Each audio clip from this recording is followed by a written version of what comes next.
जो मैंने अपने मसीह लाइफ में देखा है, मैं आपको उस एक्सपीरियंस से और वचन से आपको बताता प्रार्थना कैसे करनी चाहिए। सीधा डायरेक्ट प्रभु यीशु मसीह का वचन है। आज बड़े ध्यान से इस प्रार्थना को, इस वचन को सुनना। अगर आपने सुना और माना, लाइफ सेव नहीं होगी, उत्तर आएंगे, आपकी लाइफ रिलीज होगी, शैतान से डिलीवरेंस होगी, हर तरह से आप ऊंचा जाएंगे। आमीन खड़कने वाला चाहिए जरा। अपने हाथों को उठाओ। जो कुछ आज मैं सुनता हूं, मैं उस पे फलों को लाकर अपने परमेश्वर को खुश करूंगा प्रभु यीशु मसीह के सामर्थ्य नाम में। जोर से तारीफ करो, जितने हाथों में ताकत है, जोर। लूका 6 उसकी 12 और 13 आयत को हम पढ़ेंगे। उसमें लिखा है कि उन दिनों में वह पहाड़ पर प्रार्थना करने के लिए गया और परमेश्वर से प्रार्थना करने में सारी रात बिताई। जब दिन हुआ तो उसने अपने चेलों को बुलाकर उनमें से 12 चुन लिए और उनको प्रेरित कहा। बाइबल कहती है प्रभु यीशु मसीह ने सारी रात प्रार्थना की, पहाड़ पर प्रार्थना करने के लिए गए और सारी रात प्रार्थना करते रहे, क्योंकि दिन को परमेश्वर को चेलों को चुनना था। एक इंपॉर्टेंट काम परमेश्वर ने करना था।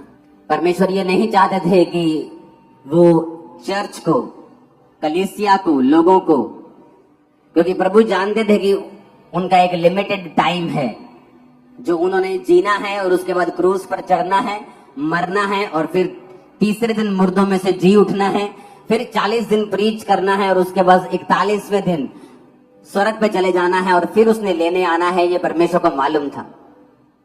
तो परमेश्वर जानते थे कि उसके जाने के बाद वो चेले काम करेंगे जिन्होंने परमेश्वर से सीखा है। इसलिए अगर आप बाइबल को ध्यान से पढ़ेंगे तो परमेश्वर ने कुछ महीने ही लोगों के साथ उनको चंगा करते हुए और उनको प्रीच करते हुए बिताए। कुछ लोग 34 दिन कहते हैं, हम 2 महीने भी लगा लें। और बाकी के 3.5 साल उसने चेलों को ट्रेंड करने के लिए, चेलों को सिखाने के लिए बिताए, क्योंकि परमेश्वर ये जानते थे कि अब ये मेरा सुसमाचार चेले आके लेके जाएंगे। तो परमेश्वर ये जानते थे कि मैं चर्च को कमजोर लीडर ना दूं, डाइवर्टेड लीडर ना दे दूं, शारीरिक अगुवे ना दे दूं, गलत अगुवे ना दे दूं। तो परमेश्वर ने अपने डिसीजन को सही करने के लिए सारी रात प्रार्थना की। लेकिन आज का विश्वासी जब पता है कि सुबह एक बड़ी अच्छी डील करने के लिए जाना है, रात को वो मोबाइल पे लगा होता है और 2 बजे व्हाट्सएप चला के, फेसबुक चला के, सारे दोस्तों को इंस्टाग्राम पे चेक करके फिर वो सोता है और फिर लाइफ में गलतियां करता है और फिर इल्जाम दूसरों पे डालता है। यार ये बंदा गलत मिल गया लाइफ, यार मेरा पार्टनर गलत मिल गया, बिजनेस पार्टनर सही नहीं मिलिया मैनू, यार मैनू उन्हें धोखा दे दिता। जीसस जानते थे कि अपना फेलियर किसी के ऊपर डालने के बजाय ये अच्छा है कि मैं सारी रात परमेश्वर से प्रार्थना करूं और परमेश्वर से अगुवाई को मांगूं और अपने डिसीजंस के ऊपर परमेश्वर की अगुवाई को लूं, ताकि मैं कोई भी गलती ना करूं। हालांकि उन 12 चेलों में से एक व्यक्ति शैतान था, यहूदा इस्करियोती, लेकिन वो भी परमेश्वर की इच्छा के नीचे ही था कि उसका चेला ही उसे पकड़वाएगा, उसका प्रेम करने वाला, उसको चुंबन देने वाला, किस करने वाला चेला ही उसे पकड़वाएगा। लेकिन आज कितने विश्वासी हैं जो अपनी लाइफ के इंपॉर्टेंट डिसीजंस लेने हो तो वो प्रार्थना के साथ जाते हैं। आपके बच्चों को कौन से स्कूल में डालना है, ये प्रार्थना का विषय है। आपको किस जगह पर कैसे सेवकाई करनी है, प्रार्थना का विषय है। इस सेवकाई को करने से पहले, इस सेवकाई को शुरू करने से पहले मैं लंबी लंबी रातों प्रार्थनाओं में रहा हूं कि मुझे किस तरह से शुरुआत करनी है, कहां करनी है, मुझे कुछ मालूम नहीं था। बाइबल कहती है प्रार्थना छुटकारे को लेके आती है, लेकिन आज कितने विश्वासी हैं जो प्रार्थना करते हैं। अक्टूबर महीना एक बहुत स्पिरिचुअल महीना है और सबसे इंपॉर्टेंट महीनों में एक है आप लोगों के लिए। मैं आपको बता रहा हूं स्पिरिचुअली, मैं इसमें डिटेल में नहीं जाना चाहता, लोग जादू और टोनों के नीचे रहते हैं इन महीनों में, लेकिन इन्हीं महीनों में परमेश्वर का आत्मा भी आपकी लाइफ में बड़े काम करना चाहता है। बहुत लोग ये जानते हैं कि प्रार्थना करने से वो छूट जाएंगे, लेकिन जब भी वो प्रार्थना करने के लिए बैठते हैं, शैतान पूरी तरह से उन पे फाइट करता है। आपके परिवार के बीच से होके, आपके शरीर के बीच से होके, इच्छाओं के बीच से होके, आपको जब प्रार्थना करने का समय होता है, हर तरह के नेगेटिव ख्याल आपके मन में आता है, हर तरह का अविश्वास आपके मन में आता है। तो मैं भी ये क्वेश्चन करना चाहता हूं कि जब आप प्रार्थना करने के लिए बैठते तभी ऐसा क्यों होता है? आप टीवी देखने के लिए बैठते तब ऐसा क्यों नहीं होता? जब आप प्रार्थना करने के लिए बैठते हैं तभी अविश्वास मन में क्यों आता है? तभी शैतान मन में क्यों आता है? तभी नेगेटिव बात मन में क्यों आती है? तभी पाप मन में क्यों आता है? क्योंकि शैतान को मालूम है प्रेयर में छुटकारा है। उसको पता है कि प्रेयर के द्वारा ही आप अगले लेवल तक जा सकते हो। उसको पता है कि प्रेयर के द्वारा ही आप ऐसे डिसीजन ले सकते हो जो आप अपने दिमाग से कभी नहीं ले पा रहे थे। क्योंकि उसको पता है कि जब आप प्रेयर करेंगे तो परमेश्वर आपकी स्पिरिट में आपकी अगुवाई करेगा। झट से आपको अंदर एक लाइट की तरह जगता है, जैसे लाइट जगती है ना एकदम कमरे में, वो मोमेंट एक लाइट की तरह होता है। जस्ट आपकी स्पिरिट में ऐसे आता है लाइट की तरह, और आपको मालूम होता है कि परमेश्वर ने आपसे बात की है। लेकिन ये सारी चीजें प्रार्थना में होती हैं और वचन पढ़ने के दौरान होती हैं, जब आप प्रार्थना वाले स्थान में होते हैं और आप वचन पढ़ते हैं।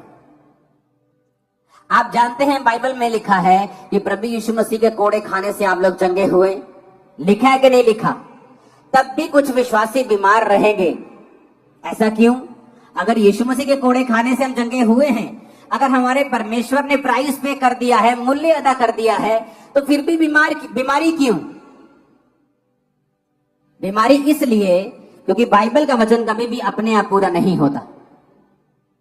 जिस तरह इंडिया का संविधान जो आपको ताकत देता है, जो ये कहता है कि जब आपने एक प्रॉपर्टी के पैसे पे कर दिए और वो प्रॉपर्टी की रजिस्ट्री आपके नाम के ऊपर है, तो कोई दूसरा उस पर कब्जा नहीं कर सकता, लेकिन फिर भी लोग कब्जा कर लेते हैं, हाँ या ना?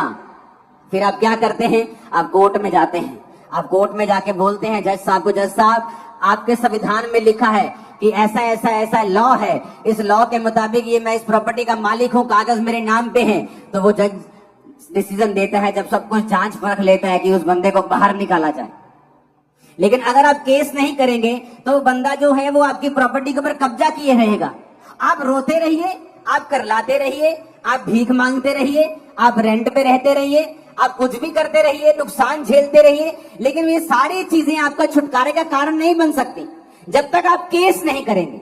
उसी तरह से आपको परमेश्वर के वचन जो बाइबल में लिखे हैं अपने आप से कभी भी पूरे नहीं होंगे जब तक आप इन वचनों को लेंगे नहीं। जब 2005 में बीमार था, जब मैंने आपको अपनी बाइबल, पहली बाइबल दिखाई थी, तो वो कहीं कहीं से काली है, कहीं कहीं से वो येलो है। क्यों? क्योंकि मेरे सिर पे, जब मेरे को मेंटली अपसेट के अटैक होते थे तो बहुत सारा एनॉइंटिंग ऑयल मेरे सिर पे लगा रहता था। तो जब वचन मेरे सामने आता था, जहां हीलिंग होती थी, जहां कुछ छुटकारे का वचन होता था, तो मुझे रोना आता था और मैं बाइबल को पकड़ के ऐसे सिर पे लगाता था, वो तेल लगता था पेपर्स के ऊपर, वो काले हो जाते थे। तो मैं प्रभु से पूछता था कि परमेश्वर तेरे वचन में लिखा हुआ है, मैंने थोड़ी लिखा है, ये वचन मैंने थोड़ी बनाया है, तेरे वचन में लिखा हुआ है धर्मी का वंश बचाया जाएगा, तेरे वचन में लिखा हुआ है कि तेरे कोड़े खाने से मैं चंगा हो चुका हूं, तेरे वचन में लिखा हुआ है, अब ये तेरा वचन मेरी जिंदगी में पूरा हो। अपने आप कुछ नहीं होगा। पेंटिकोस्ट के दिन चेले प्रार्थना कर रहे थे। क्या प्रार्थना कर रहे थे? जब पवित्र आत्मा उतरा, मैंने लोगों को पूछा, मैं लोगों को पूछता हूँ क्या प्रार्थना कर रहे थे कि पवित्र आत्मा उतरा? कहते जी प्रार्थना कर रहे थे कि परमेश्वर तेरा आत्मा उतरे। मैंने कहा ऐसा तो नहीं लिखा बाइबल में। वचन कहता है, उन्होंने पुराने नियम का वचन निकाल के योएल नबी की पुस्तक निकाली और कहा प्रभु तेरे वचन में लिखा है अंत के दिनों में तू अपना आत्मा सब मनुष्यों के ऊपर उंडेलेगा। अब तू अपने लिखे हुए वचन के अनुसार अपना आत्मा दे। जब परमेश्वर आपको लिखे हुए वचन से प्रार्थना करते हुए देखता है तो वो आपकी प्रार्थना मोड़ सकता है, खाली भेज सकता है, लेकिन वो अपने लिखे हुए वचन के बीच से की गई प्रार्थना को खाली नहीं भेजता। कहते मेरी बात को समझ रहे हैं? जब आप जज को बोलते हैं जज साहब इसको छोड़ दीजिए, ये अपनी माँ का एक लौता बेटा है, इसकी माँ मर जाएगी, तो जज इस बिहाफ पर गुनहगार को छोड़ता नहीं, आप कुछ भी मत बोलिए जज को, ये अकेला बेटा है कि इसकी माँ के 14 बच्चे हैं, छोड़ दीजिए। आप ये बताइए जज को कि ये प्रूफ है जी, ये निर्दोष है। जज और कुछ नहीं पूछेगा, उसको छोड़ देगा, हाँ या ना। उसी तरह से आप परमेश्वर को धमकियां देते हैं, प्रभु मेरा अभी मैं तो अभी जवान हुई हूं। आप धमकियां देते हैं, प्रभु मेरा बच्चा अभी छोटा है। आप धमकी देते हैं, प्रभु मेरे पास पैसा नहीं है तो मेरी माँ को कैंसर कैसे हो सकता। आप धमकियां देते हैं, उसका कोई भी असर परमेश्वर पे नहीं होगा, क्योंकि वो लिखे हुए वचन से बीच में से जो प्रार्थना की जाती है उसको वो सुनता है और उत्तर देता है, क्योंकि वो अपने वचन का इनकार नहीं कर सकता। एक विश्वासी को कैसे प्रार्थना करनी चाहिए, आज बड़े ध्यान से इस प्रार्थना को, इस वचन को सुनना। अगर आपने सुना और माना, लाइफ सेम नहीं होगी, उत्तर आएंगे, आपकी लाइफ रिलीज होगी, शैतान से डिलीवरेंस होगी, हर तरह से आप ऊंचा जाएंगे। आमीन खड़कने वाला चाहिए जरा। अब आपका बात बड़े ध्यान से समझना है, एक विश्वासी को प्रार्थना कैसे करनी चाहिए ये मैं आपको समझाता हूं। ये मैं उन लोगों को समझाता हूं कई बार जो मेरे पास मिलने के लिए आते हैं, लेकिन आज मैं आप सबको समझा रहा हूं। एक विश्वासी को प्रार्थना कैसे करनी चाहिए, कौन सी प्रार्थना है जिससे आपके लाइफ में रिजल्ट आता है। अब आपने ये बात समझ ली कि प्रार्थना जरूरी है, प्रार्थना नहीं करेंगे परमेश्वर उत्तर नहीं देगा। उसने लिखा है मांगो तो दिया जाएगा। वचन ये आप बोलेंगे, वचन में तो लिखा है कि परमेश्वर मांगने से पहले जानता है तुम्हें किन वस्तुओं की जरूरत है। हाँ, वो जानता है तुम्हें किन वस्तुओं की जरूरत है, लेकिन देता तभी है जब तुम मांगते हो, क्योंकि वो अपने वचन को पूरा करता है। मांगो तो दिया, ढूंढो तो तुम, खटखटाओ तो तुम्हारे लिए खोला जाएगा। अब शैतान बुरी कोशिश करता है कि जब तुम प्रार्थना करने के लिए बैठो तुम्हें फोन याद आ जाए, तुम्हें सॉन्ग याद आ जाए, तुम्हें कुछ बात याद आ जाए, तुम्हें काम याद आ जाए, एनीथिंग पॉसिबल, पॉजिटिव और नेगेटिव एनीथिंग वो आपको याद करवाएगा, क्योंकि उसको मालूम है कि प्रार्थना ही एक ऐसा एक लौता माध्यम है जिसके द्वारा तुम परमेश्वर के साथ जुड़ते हो और आगे बढ़ते हो, और परमेश्वर का आत्मा तुम्हारी अगुवाई करता है। जो मैंने अपनी मसीह लाइफ में देखा है, मैं आपको उस एक्सपीरियंस से और वचन से आपको बताता हूं प्रार्थना कैसे करनी चाहिए। आपको दिन में सुबह प्रार्थना करनी चाहिए, आपकी पर्सनल प्रेयर, जिसमें आप सिर्फ अपने लिए, अपने परिवार के लिए, अपने काम के लिए, अगर आप पास्टर हैं तो अपनी सेवकाई के लिए आप प्रार्थना करते हैं। अगर आप सुबह 1.5 घंटा प्रार्थना करने बैठे हैं, क्योंकि उसके बाद आपको काम पे निकलना है, तो आपको पौना घंटा प्रार्थना करनी है, 45 मिनट। आधा घंटा आप वचन पढ़े हैं और बाकी का 15 मिनट आप वचन को खोलें और अपनी लाइफ के मुताबिक, मान लीजिए एक विश्वासी बीमार है, वो नीति वचन को निकाले 3 को, वो यशाया 54 को, वो भजन संहिता 103 को, वो इस तरह के वचन निकाले जहां परमेश्वर ने आपको शारीरिक चंगाई की वायदा किया है। आप उस वचन को पढ़ें कि परमेश्वर तेरे वचन में लिखा है। जिस तरह जब मुझे रोग था तो मैं परमेश्वर को बोलता था कि प्रभु तेरे वचन में लिखा है भजन संहिता में कि तू मुझे दीर्घ आयु से तृप्त करेगा, तो मैं प्रभु से बात करता था, लड़ता था, जैसे फाइट करते हैं। किससे? वचन से। इमोशनल फाइट नहीं, उसका कोई फायदा नहीं। वचन से फाइट करना। परमेश्वर कहता है वचन से अपने प्रमाण मुझे दो, सबूत दो मुझे, क्यों मैं तुम्हें चंगा करूं, क्यों तुझे बच्चा दूं, क्यों ब्लेस करूं, सबूत दो। क्या है सबूत? सबूत वचन है। तो प्रभु से मैं बोलता था प्रभु तेरे वचन में लिखा है कि तू मुझे दीर्घ आयु से तृप्त करेगा, तो क्या इस रोग के साथ मैं दीर्घ आयु जी सकता हूं? अगर जी सकता हूं तो ये दीर्घ आयु किस काम की होगी अगर मैं सारी उम्र रोगी रहूंगा तो मैं इस तरह से प्रभु के साथ फाइट करता था कि प्रभु तेरे वचन में लिखा है कि तू मुझे दीर्घ आयु से तृप्त करेगा। एक टेस्टिमनी को मैं पढ़ रहा था, एक सिस्टर की, आज बहुत सारी जबरदस्त गवाहियां आपने सुनी, तारीफ करो सब गवाहियों के लिए। तो मैं गवाही जब सुन रहा था तो एक सिस्टर थी जिसने वचन सुना, और वचन सुनने के बाद उसने रोज वचन के बीच से प्रार्थना करनी शुरू कर दी। तो हुआ क्या था, उसके यूट्रस में बीमारी थी, उसको बेबी नहीं, हस्बैंड में भी रोग था, बेबी नहीं हो सकता था, लेकिन उसे ये मालूम हुआ कि वचन के बीच से अगर मैं प्रार्थना करूंगी, प्रभु को उसके वायदे याद करवाऊंगी, तो ये परमेश्वर संभव है। उसने प्रार्थना करनी शुरू कर दी वचन से कि प्रभु तेरे वचन में लिखा है कि धर्मी का वंश बचाया जाएगा। मेरा वंश कहाँ है? क्या मैं धर्मी नहीं हूं? मैं तुझ पे विश्वास करती हूं तो मैं एक धर्मी हूं। प्रभु तेरे वचन में लिखा हुआ है कि तू बांझ को घर में लड़कों का आनंद करने वाली माता बनाता है। प्रभु तेरे वचन में लिखा हुआ है कि तू हमें फलवंत करेगा। प्रभु तूने आदम को कहा था be fruitful and be multiply. बिना बच्चे के मैं मल्टीप्लाई कैसे हो सकती हूं? तो उसने रोज क्या किया, वचन के बीच से प्रभु को प्रार्थना करनी शुरू कर दी। 2-3-4 साल कुछ नहीं हुआ, कोई फर्क नहीं, लेकिन उसकी बॉडी थोड़ी अच्छी हो गई, लाइफ अच्छी हो गई, वो चलती रही। उसको शायद पीरियड भी नहीं आते थे, पता नहीं चलता था कि बेबी प्रेगनेंसी है कि नहीं है, क्योंकि बहुत सारी कॉम्प्लिकेशंस थी। एक दिन अचानक अपने रेगुलर डॉक्टर से जब चेकअप करवाने के लिए गई, वो 2nd मंथ की प्रेग्नेंट थी और परमेश्वर ने उसको एक बेटा दिया। उसके बाद परमेश्वर ने उसको एक बेटी दी, दोनों जीवित हैं। आप जब सुबह प्रार्थना करने के लिए उठे तो अगर आप 1.5 घंटा प्रार्थना करते हैं तो 45 मिनट प्रार्थना करें। उसमें आपको क्या बोलना है? आप कुछ भी बोले, वो परमेश्वर है, वो कोई बाबा नहीं है कि आप एक वर्ड थोड़ा इधर उधर बोल देंगे तो वो आपकी जान ले लेगा या आपको श्रापित कर देगा। एक छोटा बच्चा जब अपनी माँ के पास आता है और 1 साल का होता है और बोलता नहीं पूरा, जा मामा मामा जा ऐसे करता है, तो उसकी माँ उस गुस्सा नहीं करती। उसकी माँ पहचान लेती है इसको क्या चाहिए, इसको दूध चाहिए, इसको खाना चाहिए, इसको दाल का पानी चाहिए, इसको वॉशरूम आया, वो पहचान लेती है। आपका पिता भी ऐसा है, आपका हेवनली फादर भी ऐसा है। जब आप 45 मिनट प्रार्थना में बैठेंगे तो उसका थैंक्स करें, उसकी वर्शिप करें, उसको शुक्र कहें, सब बातों के लिए उसका थैंक्स करें, आप उसके साथ बात करें। वो आपका पिता है, वो बाबा नहीं कि आपको मार देगा। आपको 2 चीजें गलत पढ़ देंगे तो वो आपको कत्ल कर देगा या आपको श्रापित कर देगा, ऐसा नहीं है। लेकिन वो ऐसा परमेश्वर भी है जो ये कहता है कि अपना प्रमाण मुझे दो, जो ये चाहता है कि उसके बच्चे एक्टिव रीति से ये जाने कि वचन में क्या लिखा है और वचन में कौन सी चीजें हैं, क्या अधिकार है हमारे पास वचन के बीच से जो हमें इस्तेमाल करने हैं। तो जब आप सुबह प्रार्थना करने के लिए 45 मिनट उठे और आपने प्रार्थना की, आपने थैंक्स किया, आपने वर्शिप की, आपने प्रभु का थैंक्स किया, 45 मिनट हो गए, आपने आधा घंटा बाइबल पढ़ी। अब अगले 15 मिनट, आधा घंटा बड़ा इंपॉर्टेंट है।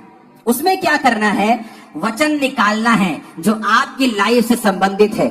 आपको हीलिंग चाहिए, हीलिंग के वचन निकालें। आपको बच्चा चाहिए, उस बच्चे के वचन निकालें। जहां परमेश्वर ने आपको वंश आशीषित करने का आपको वायदा किया है, परमेश्वर ने कहा वो व्यक्ति जो परमेश्वर की इच्छाओं पर चलेगा और उससे उसका डर मानेगा, परमेश्वर उसको उसी मार्ग पे चलाएगा जिससे वो प्रसन्न होता है, उसका वंश पृथ्वी पर पराक्रमी होगा।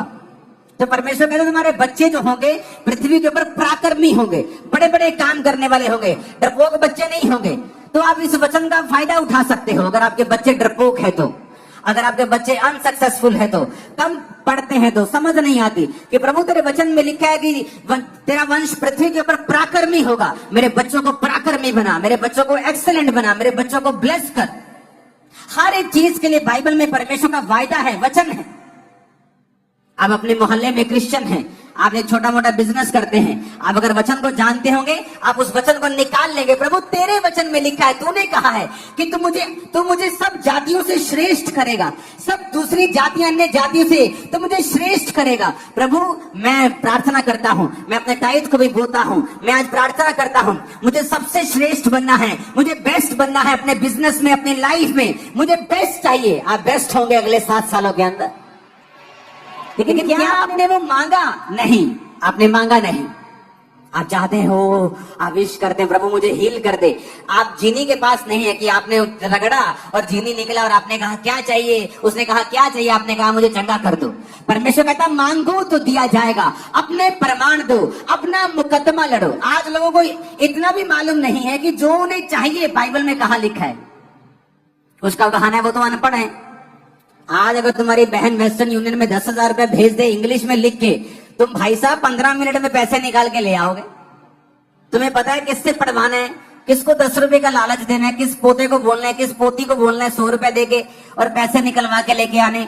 लेकिन जब बाइबल पढ़ने का समय आता है, आपको ट्यूशन रखनी चाहिए। अगर आप अनपढ़ है तो 2 महीने में बाइबल पढ़नी सीखो, खुद समझो बाइबल में कहां कहां वो वचन लिखे हैं जो आपको जरूरी चाहिए, जो आपके लिए एक हथियार की तरह काम करें। ऊंची आवाज में हालेलुया बोलो जरा।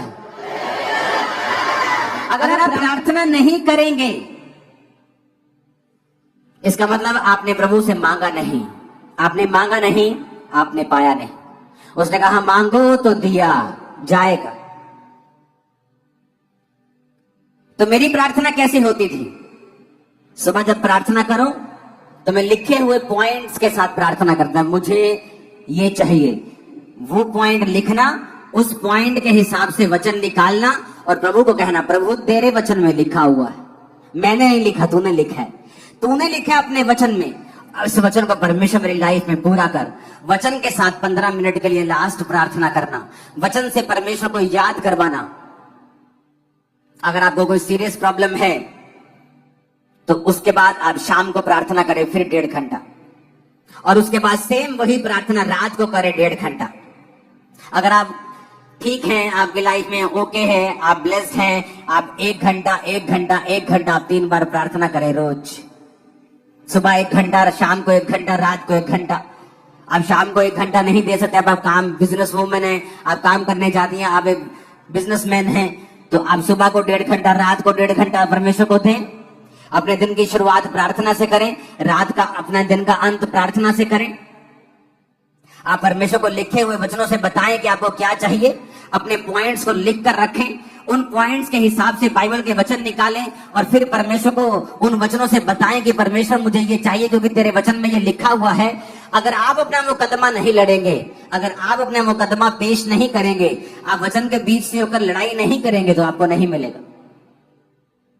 अब अपने आप में अंदर एक पंजाबी कहने चाती मार के देखो अंदर जरा कि कितनी प्रार्थना करते हैं, या जो आपको चाहिए कि आपने उसे इनफ मांगा है, जो आपको प्रभु से चाहिए क्या आपने उसके लिए फाइट की है, क्या आपने उसके लिए लड़ाई की है? नहीं की।